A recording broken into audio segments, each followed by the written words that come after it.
మిథున కోర్టుకు వెళ్ళగానే కోర్టులో మిథునకైతే అక్కడ భాను ఎదురవుతుంది. భాను ఎదురవగానే భాను మిథునతో ఇలా అంటూ ఉంటుంది. ఏంటి, నా దేవాన్ని విడిపించుకోవడానికి నేను ఉన్నాను, మధ్యలో నువ్వెవరు, నువ్వెందుకు వచ్చావు ఇక్కడికి?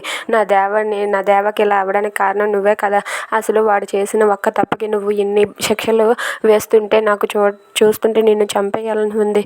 వాడు నీ మెడలో తాళి కట్టాడు, అది ఒక్క తప్పుకి నువ్వేమో ఇలా పదే పదే వాడిని అరెస్ట్ చేయించడం, పదే పదే వాడికి ఎంత శిక్షలు పడేలా చేయడం అసలు తప్పు కాదా అని చెప్పి భాను అడుగుతూ ఉంటుంది. అది విని మిథున అయితే, దేవ అరెస్ట్ అవ్వడానికి కారణం నేను కాదు, అయినా సరే నా భర్తను ఎలా విడిపించుకోవాలో నాకు తెలుసు, నువ్వు నాకు చెప్పవలసినంత అవసరం లేదు, నా భర్తను నేను విడిపించుకుంటానని చెప్పి అంటుంది. అది విని మిథున ఆ మాట అనగానే భాను అయితే, ఏంటి, నీ భర్తను నువ్వు విడిపించుకుంటావా?